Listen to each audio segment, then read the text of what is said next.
우리는 지난주에 이 사사 온니엘을 통하여 아무리 용맹한 온니엘 사사라 할지라도 하나님의 영이 없으면 인간은 불가능한 존재요, 무기력한 그런 존재라는 사실을 알게 되었습니다. 이 온니엘은 이스라엘의 사사가 되기 전에 이미 가나안 땅에 있는 가나안 족속들을 대적해가지고 대승을 거두었던 그런 아주 용맹한 용사였습니다.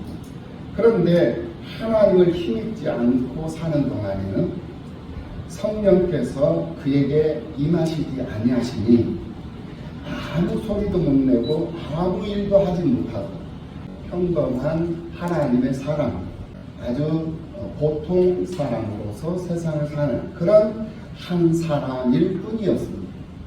그런 세월이 8년이 지나고 있을 때 드디어 성령께서 온니엘에게 임하셨습니다. 그 이유는 백성들이 하나님 앞에 부르짖었기 때문에 그 백성들의 부르짖음을 들으시고 온니엘 사사에게 하나님의 영이 임하셨던 거예요. 그 하나님의 영이 이 온니엘 사사에게 임하는 순간 이 온니엘은 보통 사람의 삶을 이제는 뛰어넘어서 위대한 그러한 하나님의 사람으로서의 삶을 살아가는 그런 모습을 우리가 볼 수가 있었습니다. 하나님은 당신의 백성들이 하나님 당신에게 부르짖는 것을 좋아하시는 이가 우리 하나님이신 줄로 믿습니다. 그래서 이 에레미야서 33장 3절에서 너는 내게 부르짖으라. 내가 내게 응답하겠고 내가 알지 못하는 크고 은밀한 일을 내게 보이리라. 부르짖으라 라고 말씀을 하고 있는 것을 볼 수가 있습니다. 어찌 그뿐이겠습니까? 이사야서 7장 11절 말씀에서도 하나님은 유다의 폭군 아하스 왕을 찾아가서 너는 내 하나님 여호와께 한 징조를 구하래. 깊은 데서든지 높은 데서든지 너는 구하라 라고 말씀을 하고 있는 것을 볼 수가 있습니다.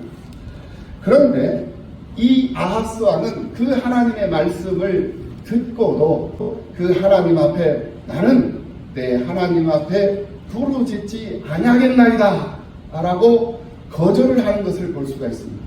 하나님께서 구하라고 하는데 구하지 않겠다라는 거예요. 그 이유가 뭐냐? 나는 하나님을 시험하지 않겠습니다. 내가 구하지 아니하여도 하나님은 주실 줄 믿습니다. 그래서 나는 하나님을 시험하지 않겠습니다 라고 항거를 해요. 그 결과 하나님은 결국 아하스 왕을 회의를 시키고 나라를 망하게 만들어버리는, 그런 패망하게 만들어버리는 그런 역사를 우리들에게 보여주고 있는 것을 볼 수가 있습니다. 하나님은 무서운 하나님이셔요. 하나님은 사랑이 많으신 하나님이시고 인자하신 하나님이시고 자비로우신 하나님이시고 자기의 독생자를 우리를 구원하시기 위해서 대신 십자가에 죽이시기까지 이 사랑을 확증시켜 주신 하나님이시지만은 때로는 당신의 이 명령에 순종하지 아니하는 백성들을 볼 때 때로는 엄히 다스리는 하나님이시라는 사실을 이 말씀들을 통해서 우리는 분명히 확인해 볼 수가 있습니다. 그래서 우리는 하나님이 구하라 하시면 구해야 하는 이가 오늘 우리들인 줄로 믿습니다. 하나님께서 부르짖으라 하면 우리는 부르짖어야 하고 하나님께서 구하라 하시면 우리는 깊은 데서 또는 높은 데서 어디서든지 하나님께서 구하라 하시면 우리는 구하는 그런 사람들이 되어야 한다는 사실을 기억하고 하나님 앞에 하나님의 사람으로 세상을 살아야 하는 성도들이 되어야 될 줄로 믿습니다.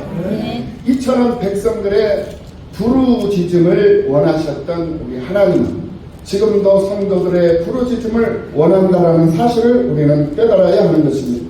성령이 온니엘에게 임하심으로 온니엘은 성령을 힘입어서 메소포타미아 왕을 몰아내고 또 한 번의 승리의 쾌거를 움켜쥐는 상황을 우리는 목격할 수가 있었습니다.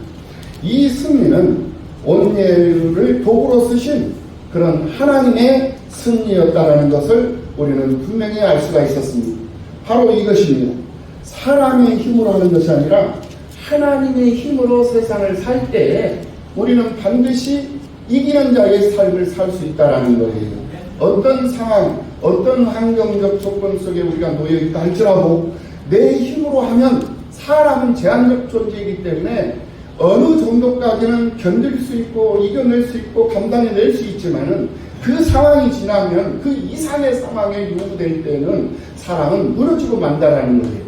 그러나 우리 하나님은 끊임없이 우리에게 하나님의 영을 부어주시기 때문에 끊임없이 부어주시는 그 하나님의 영을 힘입고 그 힘입은 그 권능으로 세상을 살아간다면 그 어떤 환경적 조건 속에 놓여있다 할지라도 그 어떤 어두운 터널 속에 우리가 갇혀있다 할지라도 우리는 희망을 잃을 수 없어요.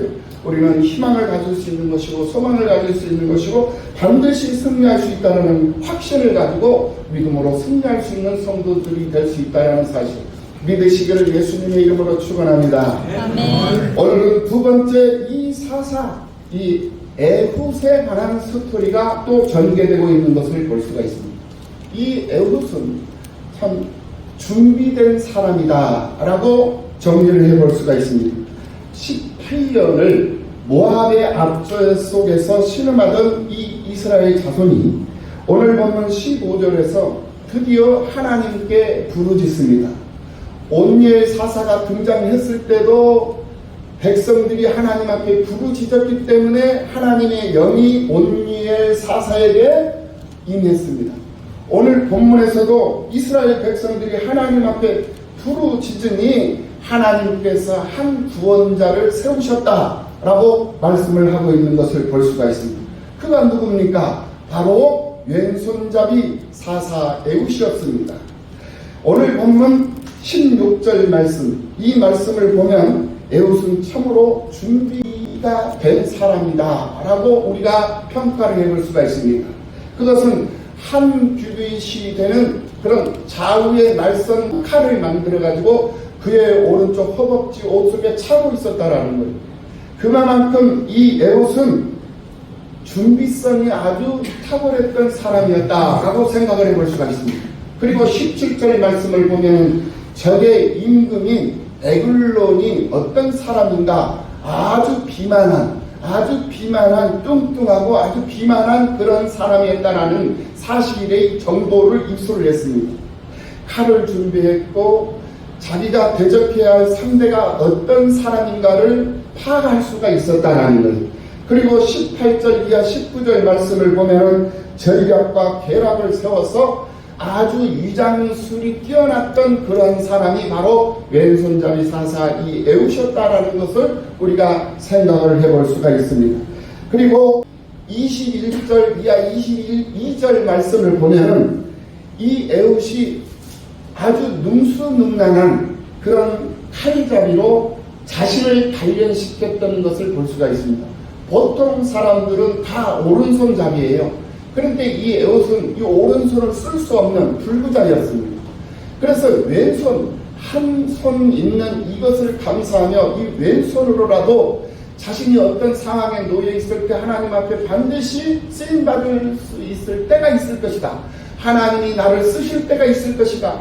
하나님 앞에 내가 쓰임받을 때 그때 내가 쓰임받을 수 있는 사람으로 준비를 해야 되겠다라는 그러한 확신을 가지고 이 사람은 자신을 단련시켰어요. 칼잡이로 자신을 숙련시키고 단련시켰다라는 것입니다. 그래서 왼손만 쓸 수 있었던 왼손잡이였지만은 그런 오른손으로 사용하는 사람들 못지않은 그런 칼잡이, 그런 칼을 사용할 수 있는 실력을 그렇게 구비했던 사람이었다라고 우리가 생각을 해볼 수가 있습니다. 그런 장애를 가지고 있는 사람이었지만은 실망하지 않았어요. 포기하지 않았습니다. 그래서 이 사람을 가리켜서 준비된 사람이었다라고 우리가 평가를 해볼 수 있는 것입니다. 하나님은 이처럼 준비된 사람을 사용하신다. 믿으시기를 예수님의 이름으로 축원합니다. 하나님 앞에 쓰임받는 사람들은 모두가 다 준비된 사람이어야 한다는 것.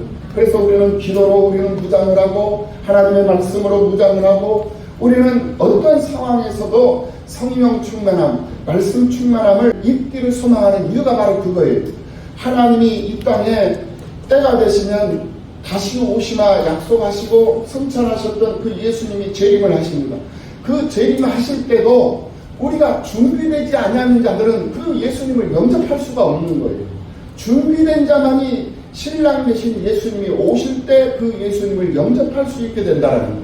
그러므로 우리는 하나님의 말씀으로 그리고 기도로 우리는 늘 거룩한 자의 삶을 살아가는 그런 성도가 되기 위해서 노력하고 힘쓰고 애쓰는 준비된 자의 이 모습으로 세상을 살아가는 성도가 되어야 된다는 사실을 기억하고 믿음으로 승리하는 여러분들의 삶이 되시기를 예수님의 이름으로 축원합니다. 사사 에훗이 가진 것이 많아서 이스라엘을 구원한 그런 사사가 된 것이 아니었습니다. 그가 영적으로 탁월하고 모든 것을 갖추고 모든 것을 구비했기 때문에 이스라엘을 구원할 수 있었던 사사가 될 것은 아니었습니다. 그런데 왜 그 사람이 그렇게 위대한 일을 감당할 수 있었을까요? 그것은 바로 자기 나름대로 최대한의 최선의 준비를 했던 사람이고, 그리고 이 사람은 긍정적인 사고를 가진 사람이었다라고 정리를 또 해볼 수가 있습니다.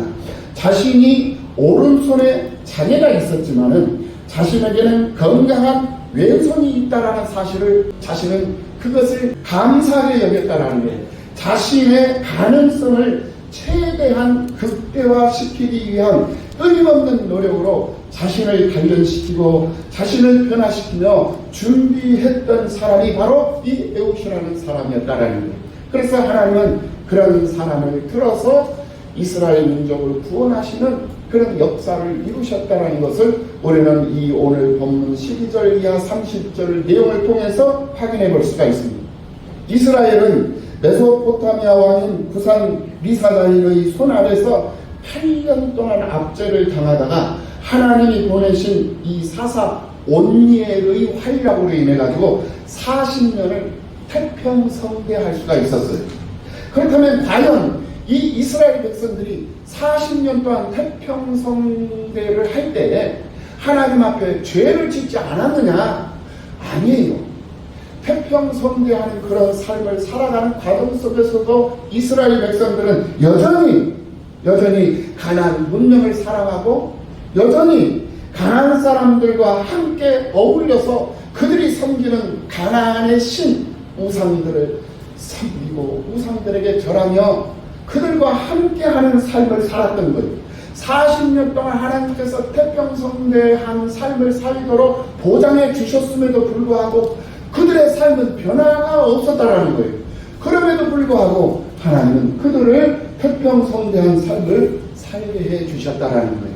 이 태평성대라는 것이 무엇일까요? 그것은 어진 임금이 나라를 잘 다스릴 때 태평한 세상이 오는 것이고, 어진 임금이 나라를 잘 다스릴 때에 태평한 시대가 지속되는 상태를 가리켜서 태평성대하다라고 우리가 이야기를 해볼 수가 있을 것입니다.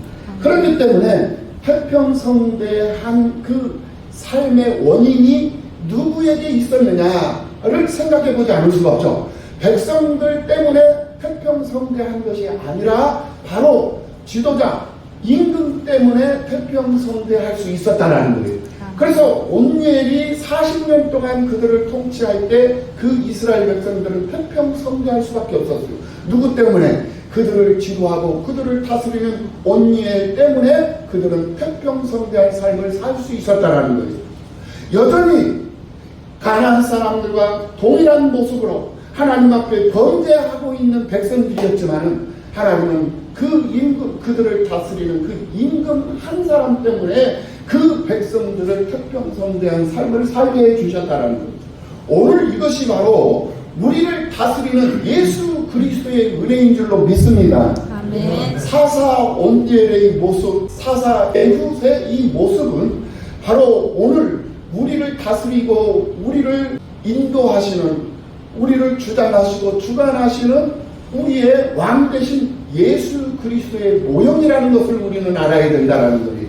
그래서 우리가 태평성대한 삶을 살 수 있는 이유는 바로 우리 살아계신 하나님의 아들 예수 그리스도가 우리를 통치하시고 우리를 다스리기 때문에 우리는 죄 가운데서 죄와 허물 덩어리로 세상을 살아가고 있지만은 우리는 평안한 삶을 살 수 있는 것이고 형통한 삶을 살 수 있다라는 거예요. 그래서 우리는 예수 그리스도를 떠나서는 안 된다라는 사실이에요. 그래서 우리는 예수 그리스도를 노래하지 아니하면 안 되는 것이고 그를 경배하지 아니하면 안 되는 거예요. 그를 떠나는 순간 우리는 다시 모압에게 지배를 당하고 메소포타미아에게 지배를 당하고 세상인 이 에글론 이 비대한 대적들에게 지배를 당하고 억압을 당하면서 그러면서 신음하는 그런 삶을 살아갈 수밖에 없는 존재가 된다는 것을 우리는 분명히 기억하고 예수 그리스도를 떠나서는 안 된다. 우리를 통치하시고 우리를 다스리시는 예수님을 우리는 늘 붙잡고 그 주님의 은혜 안에서 세상을 살아야 된다는 사실을 늘 잊지 말고 기억하고 주님과 함께하는 삶을 살아가는 우리 성도들이 되어야 할 줄로 믿습니다. 그렇기 때문에 하나님의 이 나라의 백성들은 자기 자신의 자격과 자기 자신의 어떤 자질 이런 것들은 하나님 앞에서는 결코 무용지물이라는 것을 알아야 돼요. 자신이 가지고 있는 어떤 힘, 자신이 가지고 있던 어떤 건강, 자신이 가지고 있던 어떤 명예, 권력, 권세 이런 것들은 하나님 앞에서는 결코 아무 소용이 없는 거예요. 아무리 자기가 용맹하고 아무리 자기가 뛰어난 그러한 용사였다 할지라도 온유엘에게 하나님의 영이 임하시지 아니하니 온유엘은 아무런 능력을 발휘할 수 없고 자신의 백성들이 착취를 당하고 억압을 당하는 그런 모습을 8년이나 보면서 무기력하고 무능력하게 살 수밖에 없었다는 것을 우리는 분명히 지난 시간에 확인해 볼 수가 있었습니다. 마찬가지 자신을 믿고 자신을 의지해서는 안 된다는 거예요.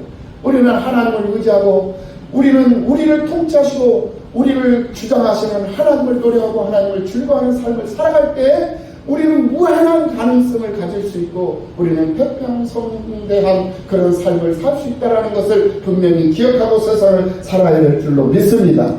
이런 것처럼 태평성대의 원인이었던 이 사사 온니엘이 40년 후에 죽으니까 이스라엘의 태평성대는 다시 깨져버렸습니다.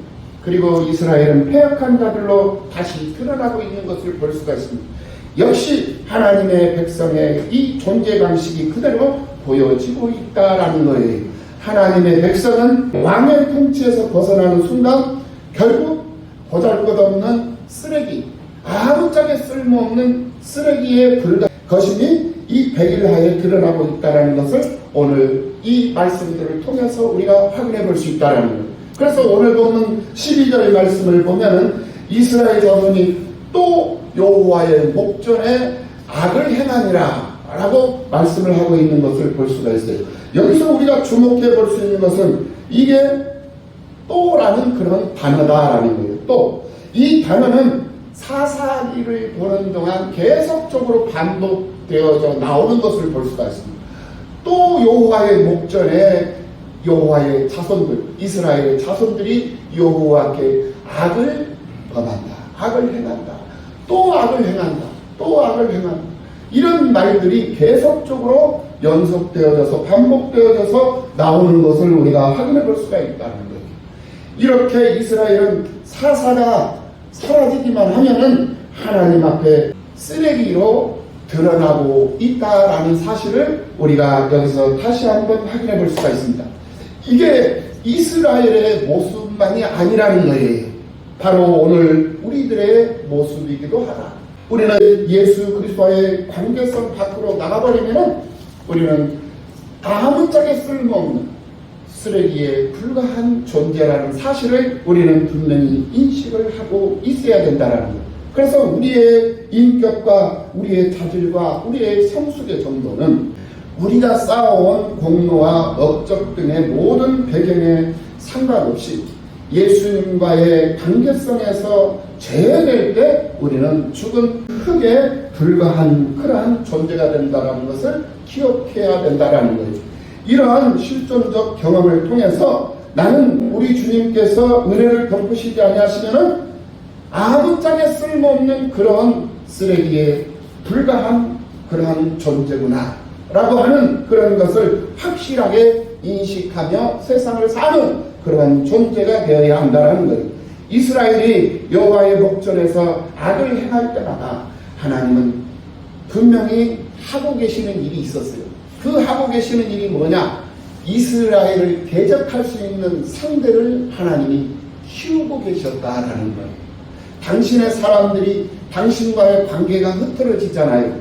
그러면 당신의 사람을 훈련시키고 교육시키고 변화시키기 위해서 또 다른 대상을 하나님께서 양육하고 계신다는 것을 여기서 우리가 확인해 볼 수가 있습니다. 오늘 본문 12절 말씀을 봅니다. 이스라엘이 하나님 앞에서 악을 행하자 하나님은 모압 왕 에글론을 강성케 하사 그들을 대적하게 하시니라. 이렇게 말씀을 하고 있는 것을 볼 수가 있습니다. 여러분, 모압이 어떤 나라입니까? 모압. 이 모압은 아브라함의 조카 롯의 딸들과 이 아버지 롯이 관계를 해가지고 낳은 저주의 자식들이, 이들이 바로 암몬의 자손들이요 모압의 자손들입니다. 모압과 암몬의 자손들. 그래서 롯의 큰 딸과 통해서 낳은 자식들이 모압의 자손들이고, 둘째 딸하고 관계를 통해서 낳은 자식들이 바로 암몬의 자식들이에요.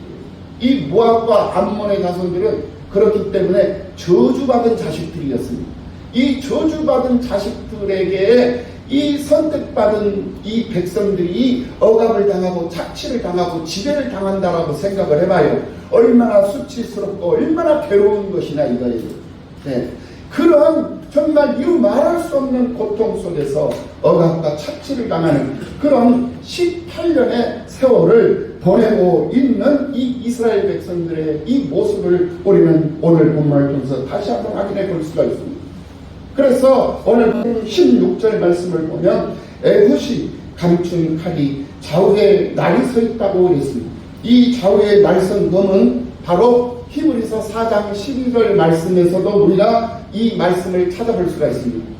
예수님은 이 세상에 무엇으로 오셨습니까? 바로 말씀으로 이 세상에 오셨습니다. 그분이 바로 예수님이 말씀이 곧 육신이 되었다고 했습니다. 그래서 육신으로 오셨다는, 예수님으로 오셨다는 말씀이에요. 그리고 그 말씀이신 이 예수님은 좌우에 날선 검이 되셔서 죄를 드러내고 악의 심장을 도려내시는 그러한 역사를 이루는 것을 볼 수가 있어요. 그래서 히브리서 4장 12절 말씀을 보면은 하나님의 말씀은 살아있고 활력이 있어 좌우에 날선 어떤 검보다도 예리하여 혼과 영과 및 관절과 골수를 찔러 쪼개기까지 하며 또 마음의 생각과 뜻을 판단하나니 그랬어요. 무엇이? 하나님의 말씀이 말입니다. 네. 할렐루야. 네. 이처럼 하나님의 말씀은 살아있고 활력이 있어서 좌우에 날선 어떤 검보다도 예리한 검이다라는 거예요. 이 말씀의 검이 내 안에 들어와서 내 안에 있는 비계덩어리, 내 안에 있는 기름덩어리, 그게 뭡니까? 바로 이기주의, 또 인본주의, 그리고 기복주의, 또 신비주의, 이러한 것들을 하나님의 말씀으로 찔러서 흘러내보내는 그러한 역사를 이루어내야만이 우리는 하나님 앞에 용사로 인정을 받을 수 있는 것이고 하나님의 자녀된 자의 본분을 다하는 삶을 살아갈 수 있는 거예요. 에훗이 양날에 날선 그 칼날로 그 이스라엘의 백성들을 괴롭히는 그 대적자 이 에글론을 찔러서 죽임으로 그 에글론의 몸속에 있는 그 기름덩어리가 그 칼을 뒤덮였다고 했어요. 네. 그런 것처럼 오늘 우리들 안에 있는 이 에글론이라는 이 대적을 말씀으로 찔러 죽임으로써 이스라엘 백성들이 다시 구원함을 얻었던 것처럼 오늘 우리들도 세상을 살면서 내 안에 있는 그런 에글론이라는 그런 존재를 끄집어내고 그들을 도려내는 그런 역사를 이룰 때에 하나님은 우리의 삶 속에 오셔서 하나님 우리를 통하여 무한한 영광을 받으시고 우리가 태평성세하는 그런 삶을 살게 하신다는 사실을 믿으시기를 예수님의 이름으로 축원합니다. 하나님 뜻대로 우리의 삶 속에 부산 리사다임과 또 비난덩어리, 이 비계덩어리인 이 에굴론과 같은 그런 대적자들을 우리 안에 넣어 놓으신다는 거예요. 그래서 그들보다 우리가 더 악한 자들이며 우리가 인본주의, 신본주의, 기복주의, 그런 비계덩어리, 그런 비난덩어리, 기름덩어리인 것을 깨닫게 하시는 그런 이가 바로 우리 하나님이시다라는 것을 우리는 분명히 다시 한번 생각해 볼 수 있어야 한다는 거예요. 그때 우리가 할 수 있는 것은 아무것도 없어요. 우리가 할 수 있는 것은 하나님 앞에 아버지 살려주세요, 주님 살려주세요, 이런 말밖에 할 수 있는 것이 없다라는 거예요. 그것이 바로 우리가 하나님 앞에 부르짖는 것이고, 우리가 깊은 데로 가서 구하든지 높은 데로 가서 구하든지 하는 그러한 행위의 모습이다라는 거예요. 하나님은 그것을 우리에게 지금도 요구하고 계셔요. 그러니까 수천 년 전에 당신의 백성들에게 요구하셨던 그 요구를 어제나 오늘이나 영원토록 변함이 없으신 우리 하나님이 오늘 우리들에게도 변함없이 요구하신다는 거예요. 왜? 당신은 당신의 사람들이 당신을 향해서 부르짖는 것을 좋아하시기 때문에 그렇다라는 거예요. 구하라, 그리하면 너에게 주실 것이다. 네. 문을 두드리라, 그리하면 열릴 것이니. 그러니까 구하면 하나님이 주시고 두드리면 열린다라는 거예요. 그런데 구하지 않기 때문에 하나님이 주시지 않는다는 거예요. 두드리지 않기 때문에 하나님께서 열어주시지 않는다. 눈을 열어주시고 영안을 열어주시고 심령을 열어주시고 재정을 열어주시고 삶을 열어주시고 인생을 열어주시고 모든 것을 다 열어주시겠다고 하나님께서 약속을 하셨는데, 우리는 그 약속을 믿지 못하고 그 약속대로 우리가 세상을 살지 못하고 약속 붙잡고 살아야 되는데, 약속 붙잡고 사는 것이 아니라 내 의지대로, 내 방식대로, 내 스타일대로 세상을 살아가 버린다는 거예요. 그러니까 하나님과 언밸런스, 하나님과 동일한 생각, 하나님과 주파수가 딱 맞춰져야 소리가 나고 화면이 나오잖아요. 그거하고 동일한 거예요. 하나님과 주파수가 맞춰져야 돼요. 이것을 가르쳐서 하나님과 관계성을 말하는 거예요. 하나님과의 관계성이 올바르게 맺어지면 우리는 만사 형통한 삶을 살게 되어져 있는 거예요. 그런데 하나님과의 관계성이 틀어져 버리잖아요. 그러면 우리는 그 순간부터 스텝이 꼬이기 시작하고 그 순간부터 인생이 꼬이기 시작하는 거예요. 네. 그것을 풀어낼 수 있는 방법은 다른 게 없습니다. 바로 하나님 앞에 나 자신을 낮추고 부르짖고 구하는 것밖에 없다는 거예요. 하나님 앞에 부르짖고 하나님 앞에 구할 수 있는 여러분들이 되시기를 예수님의 이름으로 축원합니다. 여러분들의 가정을 위해서, 여러분들의 집안을 위해서, 남편을 위해서 구하고, 자식을 위해서 구하고, 부모를 위해서 구하고, 아내를 위해서 구하고, 교회를 나에게 맡겨주신 몸된 교회를 위해서 부르짖고 구할 수 있는 여러분들이 되시기를 예수님의 이름으로 축복합니다. 아멘. 구하는 사람들이 많이 있을 때 하나님은 놀라운 역사를 일으키셔요. 그 속에서 역사하는 힘이 강하게 나타나는 거예요. 우리가 사도행전 공부할 때도 그랬습니다. 베드로가 감옥에 갇혔어요. 감옥에 갇힌 그 베드로를 위해서 성도들은 모여서 합심하여 통성으로 기도를 했어요. 베드로를 위해서 기도했단 말입니다. 우리의 사도 베드로를 하나님, 감옥에 갇힌 이 사도 베드로를 하나님 구원해 주시옵소서. 우리 앞에서 야고보 사도가 순교를 했습니다. 이제 베드로도 이제 순교를 할 상황이 이르렀는데 이 베드로만이라도 살려주십시오 하고 성도들이 교회에 모여서 합심하여 통성으로 하나님 앞에 부르짖었어. 그때 베드로는 감옥에서 뭘 하고 있었습니까? 그때 베드로는 감옥에서 기도하고 있지 않았어요. 베드로는 감옥에서 잠을 자고 있었어요. 이런 놀라운 일을 우리는 생각해보지 않을 수가 없어요. 그래서 백성들이, 하나님의 사람들이 그 사도를 위해서 기도할 때 하나님이 역사를 하셔요. 하나님의 사자를 그 감옥으로 보내셔서 잠퍼 자고 있는 이 베드로를 발로 툭툭 차요. 야야야 일어나라. 베드로가 깜짝 놀래가지고 일어나는 순간 손에 묶여있던 그 쇠고라니가 풀어지고 옥의 문이 열리면서 나가게 되는 거예요. 그런 상황 속에서도 베드로는 내가 지금 꿈을 꾸고 있는가 하더라 그랬어요. 베드로는 잠을 자고 있었어요. 그런데 성도들은 그 베드로를 위해서 기도를 하고 있었다. 그 기도의 힘이 하나님을 움직이는 그런 힘이 되었다라는 거예요.